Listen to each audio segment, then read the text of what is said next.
Hello my dear students, you are welcome to my channel Daya Soni classes. बच्चों, आज हम आपको क्लास फोर्थ की इंग्लिश की बुक का 8th चैप्टर करवाने वाले हैं, जिसका की टॉपिक है you get what is destined for you. यानी तुम वो सब प्राप्त करते हो जिसके लिए तुम बने हो, है ना।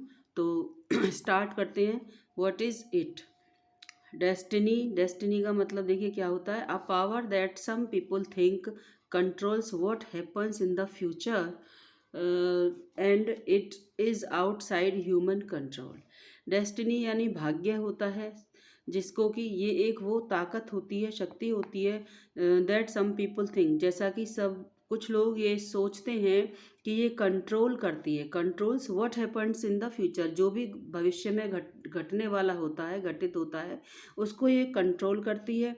And is outside human control, और ये यानी डेस्टिनी कंट्रोल करती है और इंसान की कंट्रोल से वो चीज़ बाहर होती है। इंसान उसको कंट्रोल नहीं कर सकता, नियंत्रित नहीं कर सकता, या इंसान का उस पर कोई बस नहीं चलता, तो वो चीज़ डेस्टिनी कहलाती है। ठीक है। Once upon a time there lived a merchant who had a son named Suraj. एक बार की बात है कि एक व्यापारी था। एक समय की बात है, एक व्यापारी था, व्यापारी रहता था, हु हैड अ सन, जिसका कि बेटा था, उसका नाम सूरज था। यानी एक व्यापारी जिसके बेटे का नाम सूरज था, वो एक जगह पर कहीं रहता था। One sunny day he bought a costly book that contained only one verse. You gate what is destined for you. एक सनी डे था, यानी सूरज धूप निकली हुई थी। उस दिन उसने क्या किया, ही यानी उसने बॉट खरीदी, अ कॉस्टली बुक, एक बहुत ही कीमती किताब खरीदी, पुस्तक खरीदी, जो that contained only one word, जिसमें सिर्फ एक ही पद्य था, एक ही बात थी, और वो थी कि you get what is destined for you. जो चीज़ तुम उस जिसके लिए बने हो वो तुम प्राप्त कर लेते हो। यानी कि जो टॉपिक है चैप्टर का, वही उस बुक में सिर्फ लिखा हुआ था, एक ही लाइन थी उसमें। और वो बुक उसने खरीदी, और वो कैसी खरीदी बच्चों, काफ़ी कॉस्टली थी वो, मतलब महंगी थी। The merchant grew furious when he realise that his son has brought a costly book. जो व्यापारी था वो बहुत ही फ्यूरियस यानी क्रोधित हो गया जब उसने ये महसूस किया कि उसके बेटे ने बहुत ही कॉस्टली बुक खरीदी है, having only one verse in it, जिसमें कि सिर्फ एक ही वर्ष है, पद्य है, बात है। ही सेड एंग्रीली, उसने क्रोधित होकर कहा, how will you do well in business when you buy a costly book containing only one verse. तुम बिजनेस में क्या कर पाओगे जब तुम इतनी महंगी किताब जिसमें कि सिर्फ एक पद्य है वही वो खरीदते हो, तो बिजनेस में तुम आगे क्या करोगे। Gate out of my house, मेरे घर से बाहर निकल जाओ, and never show me your face again, और मुझे अपना चेहरा फिर से कभी भी मत दिखाना। यानी उसके पिताजी नाराज हो गए, क्योंकि उसने बहुत ही कीमती पुस्तक खरीदी जिसमें एक ही पद्य था, एक ही बात लिखी हुई थी। आगे चलते हैं बच्चों, नेक्स्ट पेज पर आ जाइए आप लोग। He finally arrived in a village after a बुक वेरी लॉन्ग जर्नी। वह एक काफ़ी लंबी यात्रा के बाद अंत में एक गांव में आ पहुंचा। फाइनली अंत लास्ट में, अराइव्ड पहुंचा, इन अ विलेज एक गांव में, after a very long journey, एक आफ्टर यानी बाद में, एक लंबी यात्रा करने के बाद एक गांव में आकर पहुंचा। The villagers asked him his name, गांव वालों ने उसका नाम पूछा उससे, and he replied from the book, और उसने जवाब कहाँ से दिया, बुक में से दिया, और क्या दिया, you get what is destined for you, वही लाइन उसने बोल दी जो बुक में लिखी हुई थी। As a result everyone started calling him by the name mister you get what is destined for you. हर व्यक्ति उसको उस दिन से इसी नाम से पुकारने लगा कि क्या था, मिस्टर, बस मिस्टर और लगा दिया, और you get what is destined for you. One day, एक दिन, there was a festival in the city, गांव में एक शहर में एक त्योहार था, फेस्टिवल था। A beautiful princess named Padmavati also attended that festival, सुंदर राजकुमारी जिनका नाम पद्मावती था, उसने भी उस फेस्टिवल को, यानी कोई मेला वगैरह कुछ ऐसा लग रहा होगा या त्योहार मनाया जा रहा होगा, उसको अटेंड किया। There she saw a handsome prince, वहाँ उसने एक सुंदर राजकुमार को देखा। And at once fell in love with him, और तुरंत वो उसके प्रेम में पड़ गई। She asked one of her attendants to find a way to send a message to the handsome prince, उसने अपने जो अटेंडेंट्स थे जो काम करते थे उसके नीचे, उनसे कहा कि कोई तरीका ऐसा भेजो, सोचो, निकालो, जिससे कि उसको मैसेज भेजा जा सके, मैसेज सेंड किया जा सके उस सुंदर राजकुमार को।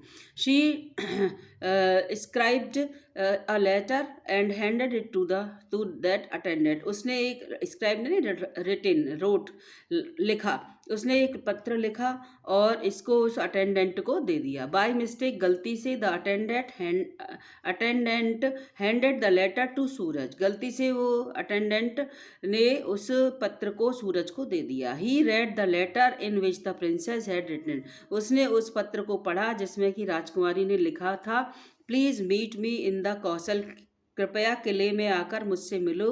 कई जगह महल भी लगा देते हैं, वैसे महल का मतलब पैलेस होता है और कौशल मीन्स किला, किला होता है, और टी इसमें साइलेंट होता है कौशल में। You will find a rope hanging from one of the Windows, आप पाओगे कि खिड़कियों में से एक खिड़की में एक रस्सी लटकी हुई है।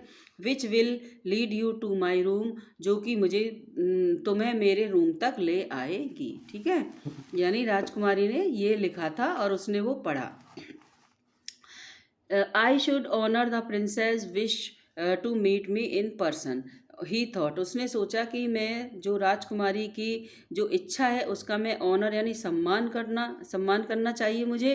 जो कि किस बात की क्या इच्छा थी, to meet me in person, person मतलब पर्सनली, कि वो मुझसे पर्सनली मिलना चाहती है तो मुझे उसकी इच्छा का सम्मान करना चाहिए। It was really dark as he climbed up the rope, ये वास्तव में बड़ा अंधेरा हो गया था उस टाइम जब वो रस्सी पर चढ़ा। And entered the princess room, और उसने राजकुमारी के कमरे में एंट्री की यानी प्रवेश किया।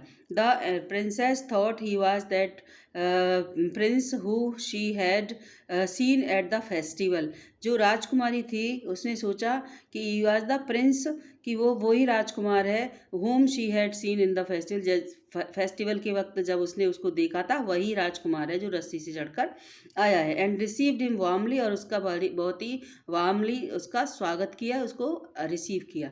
She served him food and drinks, उसने उसको खाने और पीने के लिए भी दिया। एंड एंश्योर्ड हिज कम्फर्ट, और ये भी पक्का किया कि वो आराम से है या नहीं, मतलब कंफर्टेबल फील कर रहा है या नहीं। शी सैड, उसने कहा, I have fallen completely in love with you, मैं पूरी तरह से तुम्हारे प्रेम में पड़ गई हूँ। Except for you I will have no other man as my husband, आपके अलावा मैं किसी और व्यक्ति को अपना पति नहीं बनाना चाहती, मैं स्वीकार नहीं करूँगी। Please tell me what you think about this, कृपया आप मुझे ये बताइए कि आप इस बारे में क्या सोचते हैं। द मर्चेंट्स सन रिप्लाइड, व्यापारी के बेटे ने जवाब दिया, you get what is destined for you, जो जिसके लिए आप बनी हो यानी जो आपके भाग्य में है वो आप प्राप्त करते हो। She was taken aback by the princess words and promptly lit up her room, वो आश्चर्य में पड़ गई राजकुमार के उस शब्दों से, और उसने प्रॉम्प्टली यानी क्विकली, बहुत जल्दी से एकदम कमरे की लाइट जलाई। शी गॉट फ्यूरियस, वो क्रोधित हो गई। When she realise that he was not the handsome prince, जब उसने ये महसूस किया कि वो हैंडसम प्रिंस है ही नहीं। She ordered him to get out of her room immediately, और उसने उसको अपने कमरे से तुरंत निकल जाने के लिए ऑर्डर दिया। इमीडिएटली यानी तुरंत। देखो जहाँ भी ये जाएगा इसके साथ ऐसा ही होगा, जो भी कोई भी इसकी जो बात है वो पूरी हो नहीं पाती है किसी से विवाह वगैरह की। और देखो यहाँ पे पहला ये किस्सा है कि राजकुमारी ने उसको कमरे से बाहर निकाल दिया। कब? जैसे ही वो इस लाइन को बोलता है, इस पद्य को बोलता है, तो उसको भगा दिया जाता है वहाँ से। ठीक है, एक बार हो चुका है ये, यहाँ तक ध्यान रखिएगा। The young man then headed to a neighbouring temple, फिर वो यंग व्यक्ति जो लड़का जो था वो पड़ोस के ही मंदिर में गया। Saddened by how he had been punished without being at fault, और बड़ा दुखी हुआ कि उसको बिना कारण के ही उसको वो पनिशमेंट मिला जो अपराध उसने किया ही नहीं था। He decided to spend the night there and fell asleep, उसने उस रात्रि को वहाँ रात्रि को वहीं पर व्यतीत करने के बारे में सोचा और फेल अस्लीप और सो गया। ठीक है। बच्चों इसमें एक थोड़ा बड़ा चैप्टर है, तो इस वीडियो में हम आपको यहीं तक करा रहे हैं। एक वीडियो इसकी और अभी बन जाएगी, तो उसको कंटिन्यू करते हुए यहाँ से द टेम्पल से हम आपको बताएंगे। तो थैंक्स फॉर वॉचिंग।